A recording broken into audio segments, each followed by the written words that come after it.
Bueno, hoy iniciamos, hermanos, nuestro capítulo 8 del Evangelio de Juan. Vamos avanzando poco a poco.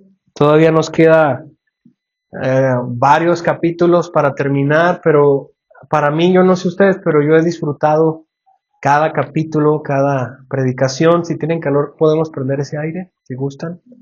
No sé si ya le pusieron a grabar en la... Sí, gracias. Ha sido un recorrido. ¿Quieren que prendamos el aire? ¿O están bien? ¿Sí? ¿También? Ok, está bien. Gracias. Hemos disfrutado este trayecto, amén.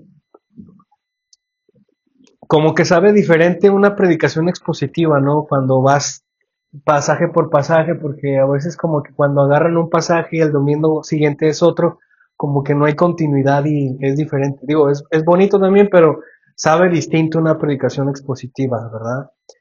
Yo creo que a estas alturas hemos conocido ya varias cosas o varias facetas del Señor Jesús que no habíamos pensado antes o no habíamos escuchado antes, de los que ya tenemos ya algunos años en el camino del Señor. Y esa es la idea, la predicación expositiva, hermanos, tiene un factor interesante, es una estrategia, bueno, no una estrategia, más bien es un ministerio que los predicadores que quieren tener una iglesia bíblica se esmeran. Entonces, como nosotros estamos eh, puestos nuestros ojos en ser una iglesia bíblica, hermanos, eh, deseamos tener este tipo de predicaciones expositivas.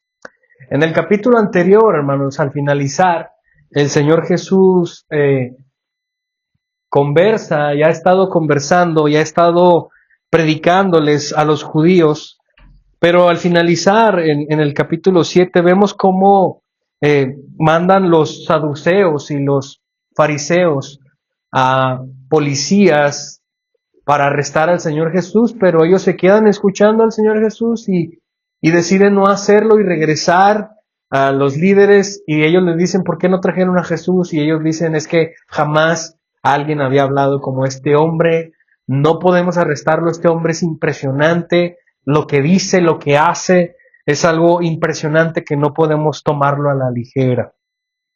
Y al finalizar vemos que cada uno pues desiste o trata de irse a su casa, que es lo que nos narra el Evangelio.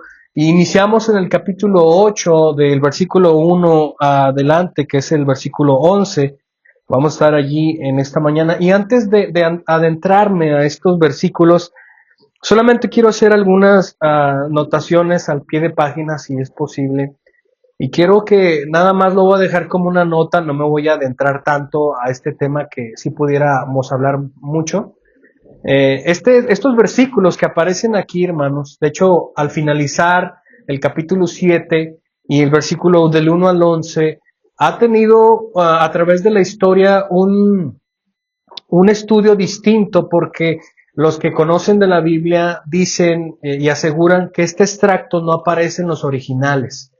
¿Qué quiere decir? Que los versículos que voy a leer hoy, que vamos a enseñar hoy, no aparecen en el Evangelio de Juan como si Juan lo hubiera escrito, sino que se fue añadiendo o lo fueron añadiendo como una costumbre de una historia que realmente sí sucedió, pero que no estaba puesta principalmente por el apóstol Juan en estos segmentos o en esta parte de su Evangelio. Sin embargo, a pesar de que no esté o que Juan no lo haya escrito, esto no cambia de rumbo el carácter de Jesús, no cambia de rumbo las implicaciones de Dios ni de la palabra de Dios. De hecho, todo lo contrario, esta historia nos habla del carácter de Jesús, de la gracia del Señor y de cómo, a pesar también de estar predicando, él está haciendo o tratando de hacerlo tropezar por los fariseos al traerle una mujer que estaba supuestamente agarrada en pleno acto de un pecado. Entonces, lo traen a prueba al Señor Jesús, traen a esta mujer para ponerlo a prueba, para tratar de juntar más, ¿cómo decirlo?, más acusaciones en contra de Jesús y poder arrestarlo y matarlo, que ese es el asunto. Pero quiero que veamos en estos versículos cómo es que el Señor Jesús, hermanos, en su sabiduría infinita, y en su... me encanta el Señor porque siempre cuando querían probarlo, Él siempre dejaba ver que Él siempre estaba dueño del momento, Él siempre estaba dueño de la circunstancia, Él nunca fue tomado por sorpresa, Él nunca fue tomado como minimizado, no, Él siempre estaba tan seguro de sí mismo, Él siempre estaba tan dueño de la escena, del momento, porque pues hermanos, Él es Dios. Él sabe todo, él lo puede todo, él tiene completa sabiduría. Y aquí podemos ver, hermanos, algunos tópicos que es interesante ver. Lo primero que vemos es que estas personas traen a esta mujer, pero lo que quieren buscar, hermanos, es acusar a Jesús, pero lo que vamos a ver es que hay una seria hipocresía en los corazones de estas personas. Vamos a leerlo y a medida que lo voy leyendo, vamos a ir escarbando en lo que vamos a ver hoy. Amén. Dice el versículo 1, dice, pero Jesús se fue al monte de los olivos. Esta parte, hermanos, lo que nos menciona aquí es que muy probablemente el Señor Jesús pasó la noche en el Monte de los Olivos para dormir. Sea como haya sido, quiero que noten que el Señor Jesús, hermanos, no tenía una casa propia. Él no tenía dónde pasar la noche. Él no tenía posesiones. Él no tenía un lugar donde estar seguro cada noche, sino que él muchas de las veces dormía en la calle, o en la casa. En la última semana vamos a ver que salía de Jerusalén para ir a dormir en la casa de María, de Lázaro, de Marta, porque no tenía dónde dormir. De hecho, en algún momento, ya lo había mencionado, llega una persona y dice, maestro, quiero seguirte, y él le dice, mira, yo no tengo ni siquiera dónde recostar mi cabeza, no tengo dónde vivir, no tengo casa, así que, como de que, pues, si quieres pagar ese precio, puedes seguirme. Así que el Señor, hermano, sube al monte y pasa la noche allí. Versículo 2, al amanecer vino otra vez al templo y todo el pueblo venía a él. Todo el pueblo, hermanos, venía a él. Los fariseos, hermanos, ya, y los saduceos, ya estaban cansados, ya estaban hartos, ya ellos ya estaban en vísperas para planificar matar al Señor Jesús, porque la fama del Señor Jesús se estaba engrandeciendo impresionantemente en Jerusalén. Y no solamente en Jerusalén, sino también en Samaria, en muchos lugares que rodeaban a Jerusalén. Y los fariseos, como ya lo habíamos visto en el capítulo 7, ellos están tan molestos con Jesús porque Jesús ha tomado de su gloria que les pertenecía a ellos, porque hermanos, los fariseos, los líderes religiosos, eran esas personas que se creían la crema nata de los judíos, se creían mejores, con mejor pedigrí, con mejor reputación que cualquier otro judío, y cuando aparece el Señor Jesús comienza a quitarles esa fama. Pero lo impresionante es que los fariseos buscaban la gloria, pero vemos al Señor Jesús que él buscaba la gloria de su Padre. Había humildad en su corazón. Así que los discípulos, hermanos, los fariseos querían matar al Señor Jesús y comenzaban a buscar arrestarlo, como ya lo hemos visto en el capítulo 7. Todo el pueblo, hermanos, todo el pueblo venía al Señor Jesús y enseñaba. Y yo quiero que noten aquí en este pasaje que lo que nos describe aquí es que no nos está diciendo que el Señor Jesús estaba haciendo milagros, no nos está diciendo que el Señor hizo maravillas. ¿Qué es lo que hacía el Señor Jesús? Enseñaba. Y yo quiero que noten juntamente conmigo, hermanos, que lo que para Dios es más importante, lo que para Cristo es más importante, no es tanto sanar, no es tanto hacer milagros. De hecho, a veces ni siquiera es tanto arreglar tu vida como está, ¿sabes? No es que a Dios no le interese, no, Dios se preocupa y le importa cómo vives. Si te duele la vida, a Él le importa, sí le importa cuando nosotros pasamos por momentos difíciles y sufrimos, sí le importa, pero la manera en cómo Él se comporta para hacernos sobrellevar y vencer eso no es solucionándonos el problema. ¿Sí me explico? Sino es transformar nuestro corazón a través de su palabra. La palabra de Dios, hermanos, la palabra de Cristo esconde el milagro que nuestro corazón necesita. Tal vez Dios no va a cambiar tus circunstancias, porque es a través de esas circunstancias que Él quiere que lo veas hermoso, glorioso y que Él sea tu mayor tesoro. Porque si arregla tu vida, tú te vas a ir lejos de Él. Muchas veces pasa, hermanos, el Señor sanaba a muchas personas y ¿qué pasaba? ¿Recuerdan a los 10 leprosos? Que los 10 vinieron y pidieron sanación al Señor Jesús y el Señor les dijo, sean sanos todos. ¿Y qué pasó, hermano? Solamente uno regresó a darle adoración y a darle gracia y el Señor Jesús le dice, ¿dónde están los otros 9? Muchas de las veces, hermanos, y no quiero andar tanto eso, pero conseguir lo que tu corazón anhela, muchas de las veces es contraproducente. Mejor pídele a Dios que te dé lo que Él quiere darte. Así que el Señor sentado, hermano, les enseñaba. Qué hermoso es que el Señor, hermanos, bajaba y se sentaba y empezaban a escuchar su palabra. Qué hermoso es Él. Versículo 3. Los escribas y los fariseos trajeron a una mujer sorprendida en adulterio. Quiero que noten aquí que es primera vez que este extracto nos maneja los escribas. Los escribas eran estudiosos, hermanos, eran personas que no solamente escribían o traducían la ley o la escribían en más, sino que ellos daban realmente el significado de la ley de Moisés. Ellos daban el significado de lo que significaba, valga la redundancia, la ley de Moisés, explicaban la ley de Moisés. Y los escribas y los fariseos, hermanos, traen a una mujer que fue sorprendida en adulterio, versículo 3.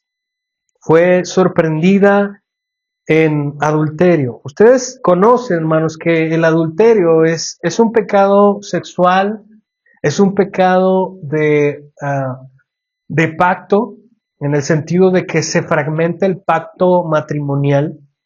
Y en otras palabras es cuando dos personas que no se pertenecen a sí mismas, delante de Dios y delante de ellas, deciden tener relaciones íntimas y conocemos eso, ¿no? Hemos escuchado, lo sabemos.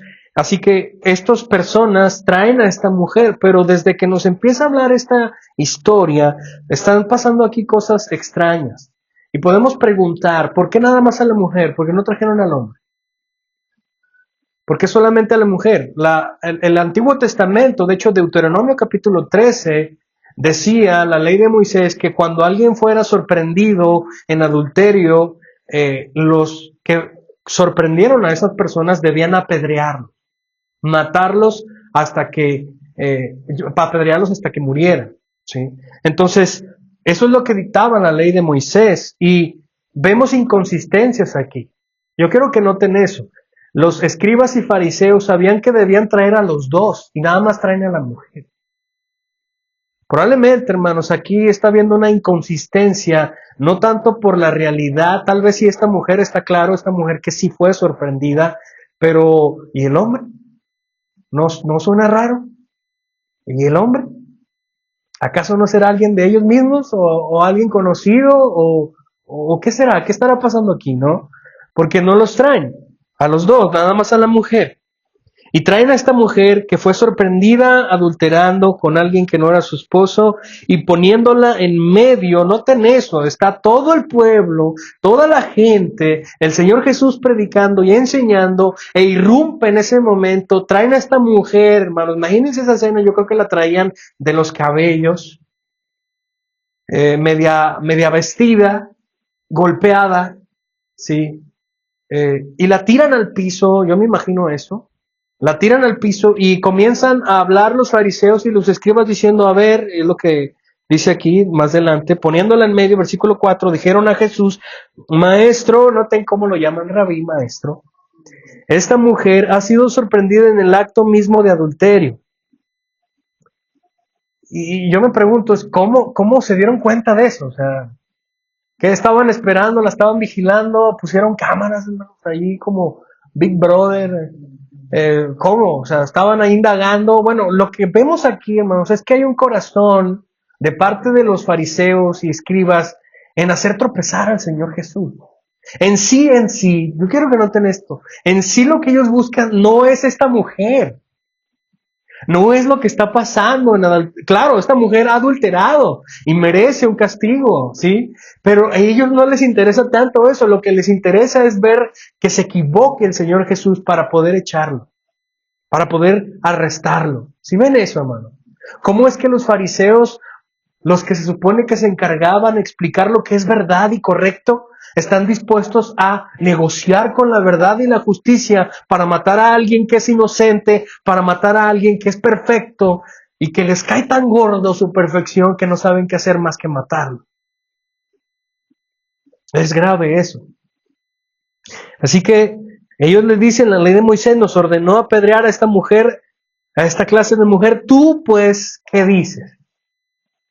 Hermanos, los que tomaban la determinación de un juicio y un veredicto eran los jueces, eran los que daban un determinado juicio y castigo en el templo. Jesús no era un juez, hermanos. Obviamente, en un término preciso de lo que está haciendo él, Jesús no era un juez que estaba sentado en el tribunal, ¿sí? Para tomar cartas en el asunto y determinar un juicio, un veredicto, claro, ¿verdad? Él era un predicador, él era el Hijo de Dios que vino a dar a conocer el reino de su Padre. Él no está ejerciendo ese trabajo, ¿sí me explico? Él no está ejerciendo ese trabajo. Pero en una perspectiva general, Jesús es el juez, claro, Él es el juez eterno, pero Él no debe de participar o no debería de haber participado. En dado caso, ellos debieron de llevar a esta mujer al templo para que fuera juzgada, ¿sí me explico? Lo que está sucediendo aquí está rebasando los límites de lo permitido. Todo lo que están haciendo está involucrando la ley de Moisés y están haciendo a un lado las cosas, los lineamientos, con el solo hecho de que tú te equivoques y digas algo mal para poder echar mano de ti. ¿Tú pues qué dices? Y yo quiero una vez más que se imaginen conmigo la escena. Esta mujer posiblemente está llorando y entre paréntesis, no sé ustedes, pero yo cuando veo a una mujer llorar o cuando veo a un hombre llorar, hasta se me quiebra el corazón, me asusto, me da miedo, no sé cómo sentir, ¿no? De los niños, pues es tolerable, tú sabes que los niños lloran, pero cuando un adulto llora, tú sabes que algo está pasando. Y imagínense ver esa escena, esta mujer llorando, esta mujer avergonzada y tirada, y los fariseos y escribas gritándole a Jesús, ¿tú pues qué dices? Mientras toda la gente, todo el pueblo está allí. Decían esto, versículo 6, poniéndolo a prueba a Jesús, para tener de qué acusarlo. Pero, ese pero es importante, pero Jesús se inclinó y con el dedo escribía en la tierra. Me encanta este hombre. Jesús, hermanos, estoy yo enamorado de este hombre, que es cómo rápidamente él, hermanos, no cae en el juego de ellos, cómo rápidamente él no se quiebra por la situación, él es interrumpido en su predicación y aún así él no se altera, él se ve dueño del momento. Él se ve conquistando ese momento. Él no está apurado, él no está con temor, él no está buscando en el diccionario qué va a decir. No, él está inclinándose, escribiendo con su dedo en la tierra. ¿Qué estará escribiendo? No sabemos. Algunos dicen, hermanos, no lo podemos asegurar, la Biblia no nos enseña qué es lo que escribía. Algunos dicen que estaba escribiendo algunos pasajes del Antiguo Testamento, Jeremías, capítulo 13. Algunos decían que estaba escribiendo los pecados de aquellas personas que estaban allí, que él sabía de ellos. Realmente no lo sabemos y creemos que no tiene mucha importancia lo que él está escribiendo, si no lo hubiera dado a conocer aquí. Pero lo que sí da mucha importancia es cómo el Señor Jesús se enfrenta a esa circunstancia. Él no cae en su juego, él se inclina, empieza a escribir en el piso. Pero como, versículo 7, pero como insistían en preguntarle, Jesús se enderezó y les dijo, no solamente le dijeron una vez, sino que le volvieron a decir otra vez, oye, escúchanos, traemos a esta mujer, Moisés nos dice que la matemos a piedradas. ¿Tú qué dices? ¿Tú qué dices? Si el Señor Jesús no hacía caso, él estaba inclinado en el piso, escribiendo en el piso, y le vuelven a decir, oye, la Biblia, en el Antiguo Testamento, la ley de Moisés nos dice que debemos matarla. ¿Tú qué dices? Y el Señor Jesús se endereza y dice estas palabras tan profundas: el que de ustedes esté sin pecado, sea el primero en tirarle una piedra. Wow, hermanos, esta palabra es tan corta, pero es tan rica en profundidad. Una de las cosas, hermanos, que a mí me asombra y siempre me va a asombrar del Señor Jesús, de nuestro Dios, es que Él posee total sabiduría y total control de las circunstancias. Y lo que a mí me intriga demasiado es que, como los guardias dijeron en el capítulo 7, jamás hombre había hablado así. Jesús no se puede dejar desapercibido, hermano. No es una persona común y corriente. Es una persona que cuando Él hablaba te dejaba pasmado. Te dejaba, o tengo que tomar una decisión que no podía sacarte de la mente. Te dejaba intranquilo, te dejaba incómodo. Y cuando el Señor Jesús habló con ellos y les dijo esto, realmente fue como una espada directa al corazón del problema. El Señor Jesús, hermanos, en su sabiduría, Él sabe dónde darte. Él sabe de dónde cojeas. Él sabe cuál es donde tú necesitas escuchar lo que Él tiene que decirte. Ya lo he mencionado este ejemplo. ¿Recuerdan el hombre, el joven rico que llega y el Señor le dice, yo soy muy bueno en todo esto, desde mi niñez cumplo esto? Y el Señor, ¿qué hace? Ataca directo a su corazón. Vende todo lo que tienes y dárselo a los pobres y sígueme a mí. Y él se fue agüitado porque tenía muchas. El Señor sabía que su corazón estaba en sus posesiones. Hermanos, cuando el Señor descubre lo que tú crees que estaba oculto de nadie más y ataca, hermanos, pero ataca eso, pero no quiero que lo vean como si Él fuera el malo, sino que como con un bisturí que abre, hermanos, y saca lo putrefacto que hay en nuestro cuerpo. Duele, sangra, pero al fin de cuentas la intención es sanarnos. ¿Cómo te sientes después de que Él te deja sin excusas? Cuando Él ha comprobado que Él es veraz y que tú y yo somos mentirosas, de que tú estabas escondiendo a tu ídolo y Él lo que quería era revelarse a ti para que realmente vieras su gloria. ¿Cómo te sientes, hermanos? Yo he caído de rodillas, humillado ante Él muchas veces y lo seguiré haciendo. Así que Él va con esta palabra tan profunda al problema. El que de ustedes no tenga ningún pecado, sea el primero que lance la piedra. E inclinándose de nuevo, escribía en la tierra. Al oír esto se fueron, retirando uno a uno, comenzando por los de mayor edad, y dejaron solo a Jesús y a la mujer que estaba en medio. Aquí hay algo que yo quiero que reflexionemos, hermanos. Cuando el Señor Jesús dice, el que de ustedes esté sin pecado, hay una idea principal allí, y es algo profundo. Y lo que está diciendo aquí, hermanos, es que muchas de las veces nosotros tenemos un corazón como el de ellos, el de los fariseos. Y esta es la idea. Cuando tú criticas, cuando tú acusas, o cuando tú adquieres un juicio de una persona, muchas de las veces tú te posicionas sobre esa persona.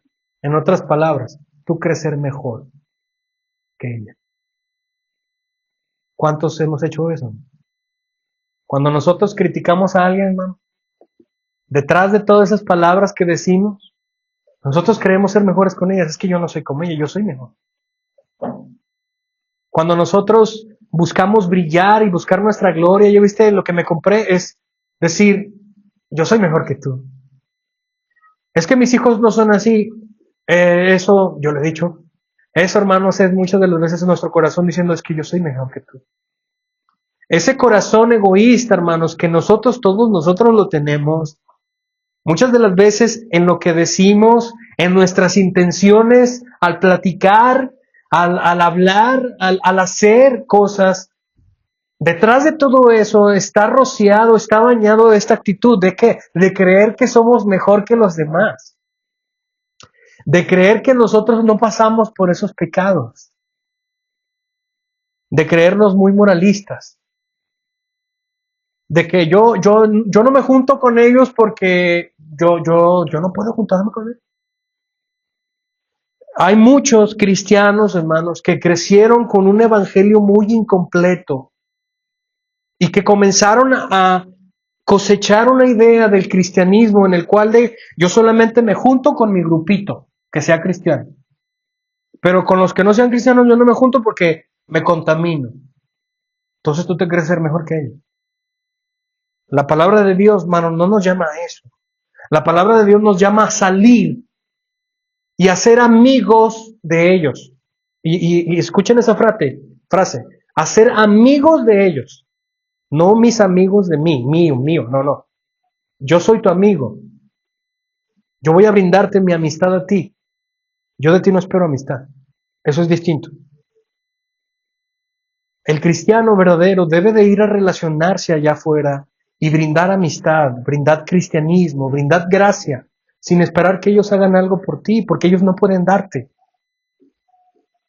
Porque ellos no lo tienen. Ellos no tienen a Cristo, pero tú sí. Yo soy su amigo. Yo he dicho muchas veces a muchas personas que no son cristianas, les he dicho, hermano, amigo, yo soy tu amigo. Puedes confiar en mí. Pero yo nunca les digo, somos amigos, ¿no? Porque la amistad cristiana que yo necesito, tú no la puedes darme. Pero yo me gozo en darte lo que sí tengo. Y eso no me hace ser mejor. Quizá Dios le conceda arrepentimiento a través de lo que yo le brindo a esta persona.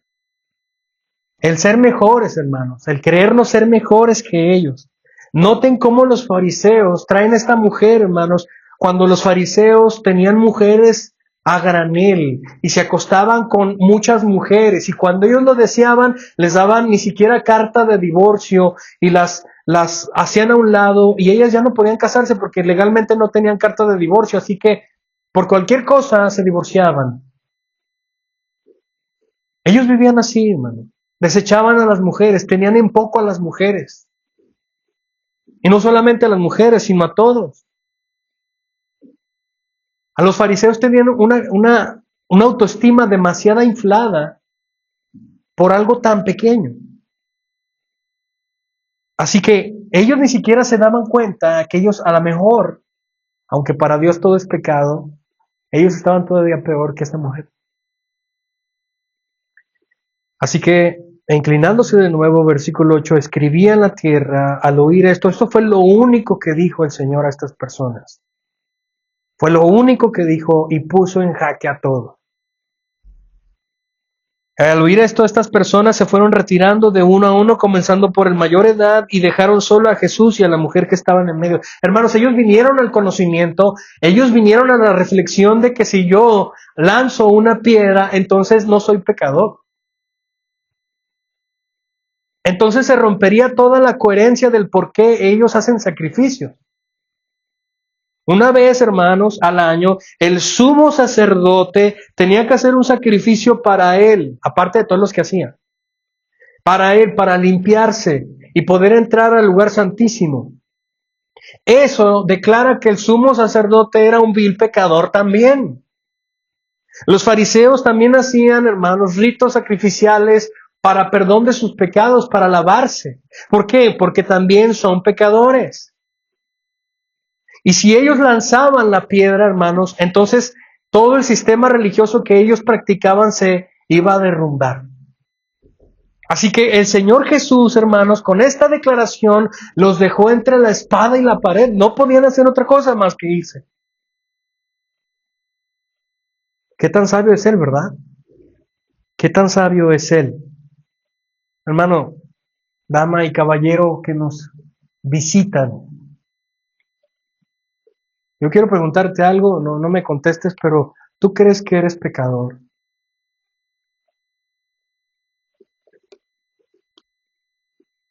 Una vez, hace muchos años, estaba dando una clase del Evangelio y una persona que todavía no era convertida y estaba enseñándole acerca del pecado del ser humano, de que somos pecadores, y ella me dijo, yo no soy pecadora, ofendida. Se ofendió, se molestó conmigo. Y me dijo, yo no peco. Y volví otra vez a leerle los pasajes, explicarle la Biblia en eso, pero ella nunca pudo aceptar esa parte hasta donde yo estuve con ella. Ella decía, yo no peco, yo no hago esos pecados. Y más adelante ella me decía, es que yo nunca he matado a nadie. Y él le decía, bueno, es que el pecado no solamente es matar, el pecado es codiciar en tu corazón algo que nadie tiene. ¿Has mentido alguna vez? Bueno, pues sí, todo el mundo miente, me decía. Pero mis mentiras no le hacen daño a nadie. Bueno, al Señor sí. ¿Has robado en algún momento? Bueno, pues sí, cuando era niña una vez me robó. Bueno, la Biblia dice que eso es contra la ley. Todos somos pecadores, hermanos. No hay nadie que haga cosas buenas. No hay ni siquiera uno. Todos somos pecadores. Nadie es mejor que nadie. Nadie es mejor que nadie. Ni siquiera aquí en la iglesia. Nadie lleva el primer lugar. El pastor es el primer nivel del cristianismo. No, no, no. El pastor también tiene sus problemas. El pastor también peca. El pastor tiene tribulaciones. El pastor necesita que oren por él. El pastor necesita que lo visiten. El pastor no es un superhumano. Es igual que ustedes. Es una oveja. Nadie es mejor que nadie. Así que inclinándose, ellos comenzaron yéndose del mayor al menor, dejando a Jesús solamente con esta mujer. El Señor Jesús se endereza y le dice a la mujer, ¿dónde están aquellos? ¿Ninguno te condenó? ¿Ninguno te hizo daño? Ninguno, Señor, le contesta, respondió ella. Entonces Jesús le dijo, yo tampoco te condeno, vete y desde ahora no peques más. Aquí hay varias enseñanzas, hermanos, prácticas que quisiera que veamos. La primera de ellas ya la mencioné, nadie es mejor que nadie. Todos hemos pecado delante del Señor y necesitamos arrepentirnos y creer en Él, depositar nuestra confianza en Él. Y el Señor nos perdona. Pero otra de las cosas que podemos ver en este pasaje, hermanos, es que debemos tener la correcta manera de vernos a nosotros mismos. Que nosotros éramos viles y despreciables. Antes de nacer ya habíamos perdido el juego, hermano. Antes de nacer, tú y yo ya habíamos perdido el juego. Y aún ni siquiera habíamos hecho algo bueno, y el Señor quiso derramar gracia en ti, en mí, porque Él deseó hacerlo, por amor. Solamente porque le complació hacerlo, porque Él es bueno. Sin que hayamos hecho algo bueno, Él lo hizo, por pura gracia. Eso no nos hace más, eso no nos hace menos, ¿no? Eso nos debe de llevar a vivir una vida de gratitud y adoración al Señor. Así como Pablo dijo, yo como un abortivo, al final el Señor, yo no sé ni por qué, casi decía, yo mataba a la iglesia, yo los perseguía, los metía a la cárcel, los mataba, y aún el Señor se dignó a elegirme como un abortivo, como uno de los más pequeños de los discípulos del Señor Jesús, por pura gracia. Lo hizo por pura gracia. Y eso, hermanos, debería de dejarnos en una conciencia de gratitud. Gracias. Gracias. Voy a hacer que valga cada día vivir a tu lado, Señor Jesús. Me voy a esforzar para agradarte. Voy a vivir sirviendo a los demás. Voy a vivir sacrificándome por los demás. Voy a poner los dones que tú me has dado al servicio de tu iglesia, al servicio de los demás. Esas son las personas que han entendido realmente de dónde Dios los ha sacado, hermano. El versículo 11, hermanos, deja una tercera enseñanza cuando el Señor les dice, yo tampoco te condeno. Lo que el Señor está marcando aquí, yo quiero que lo veamos muy claro, es que el Señor Jesús no está justificando el pecado de esta mujer. ¿Sí lo notan? El Señor Jesús no está minimizando el pecado de esta mujer. Él entiende que esta mujer ha pecado con el Señor. Él entiende que la sorprendieron en adulterio y no lo está minimizando. ¿Sí? Él acepta, él cree, él lo ve. Ella le dice, ninguno te condenó, bueno, ni yo tampoco. Vete, pero no peques más. Noten cómo al final dice, no peques más. Abandona esa vida, es lo que está diciendo. Abandona esa vida. Y lo último, hermanos, que podemos ver es que en vez de que Dios determinara un juicio en ese momento, Cristo determinara un juicio para esta mujer, le da algo que no merece. Le da perdón, le da gracia. Él justamente, hermanos, él justamente pudiera haber dicho, yo te condeno y vas a morir ahorita. ¿Y saben qué? Si hubiera pasado así, Jesús seguiría siendo bueno, Jesús seguiría siendo justo y la muerte de esta mujer hubiera sido justa. ¿Le sorprende? Bueno, esa es la realidad. La palabra de Dios dice que aquella alma que peque, ¿qué dice? Va a morir. Porque la paga del pecado, Romanos 6:23, es la muerte. Por eso es que la ira de Dios está debajo de aquellas personas que no han puesto su confianza en Él. ¿Por qué? Porque han pecado delante de Dios. Pero el Señor, en vez de hacer eso, en vez de hacer justicia, hermanos, en este momento, con esta mujer que lo merece, les da algo que no merece. Le da gracia. Yo tampoco te condeno. Yo tampoco te condeno, pero vete y ya no peques más. Abandona esa vida. Abandónala. Aquí vemos, hermanos, la actitud del Señor. El Señor no está complacido por la vida que lleva esta mujer, pero tampoco va a traer juicio sobre ella inmediatamente. Le da misericordia. Le da oportunidad de que se arrepienta, de que cambie su vida por creer en Él. Y esto solamente se obtiene, hermanos, depositando tu fe en Cristo y arrepintiéndote, que es eso mismo. Abandona esa vida. Abandona esa vida. Yo tampoco te condeno. Vete y desde ahora no peques más. Tenemos un problema, hermanos, y ya voy a ir terminando, es corto nuestro sermón del día de hoy. Tenemos un grave problema cuando hablamos de la justicia.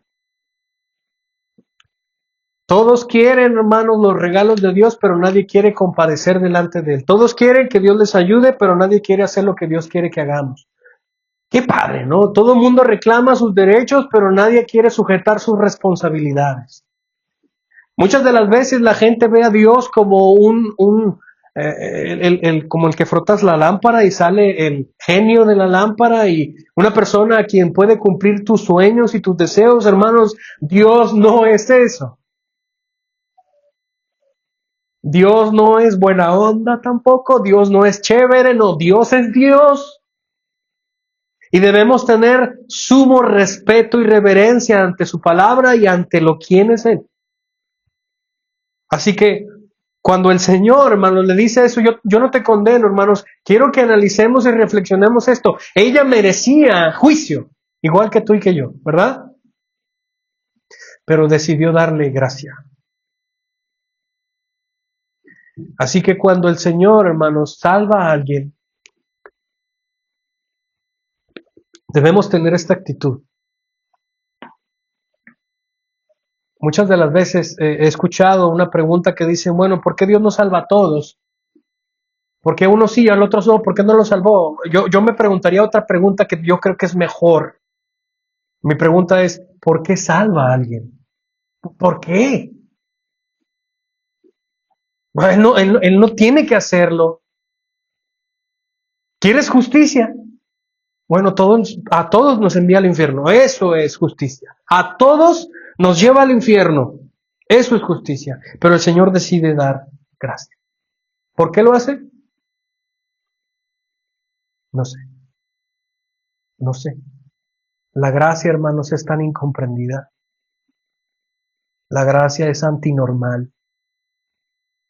Porque si lo vemos así, La gracia es como injusticia, porque no te da lo que tú mereces, sino que te da algo que no es justo para ti. Es una... Te vuela la cabeza pensar esto. Es algo tan contradictorio, pero es real. Pero todo eso se vislumbra y se entiende a través de los ojos del Evangelio. ¿Cómo le hace Dios para perdonar a alguien que sí merece morir y que sí merece toda la ira de Dios sobre su cabeza? ¿Cómo le hace? ¿Dónde queda el juicio? Porque no podemos decir que esta mujer no pecó, no, ella sí merece. Entonces, ¿quién va a absorber esa culpa? No tenemos que pensar, hermanos, no podemos pensar que nuestro Dios es un Dios 100% amor, pero 5% justo, ¿no? No, Él es 100% justo y 100% amor y santo y gracia. Entonces, ¿qué hacemos, hermano? ¿Queda borrado el pecado? No quedó, ahí está el pecado. Las consecuencias del pecado ahí están. Entonces, ¿qué sucede? Bueno, hermano, alguien tiene que pagarlo. Y Dios envió a su Hijo para hacerlo. Todo el pecado de esta mujer lo absorbió Él cuando estuvo en la cruz. Todo el pecado tuyo que hiciste, que haces y que harás, lo cargó Él en sus hombros en la cruz. Y fue hecho maldición por tu culpa y por mi culpa. Él lo cargó en su cuerpo. Él pagó el precio. No quedó impune. La injusticia no quedó impune. Esta mujer que llevaba una vida así, no quedó impune la injusticia que esta persona hacía en contra de Dios. Hermano, ¿tú sabes que nuestro pecado todo el tiempo está delante del rostro de Dios? ¿Sí sabías eso? Que cuando tú y yo decidimos pecar, Dios está allí a centímetros de nosotros y nos está viendo y se duele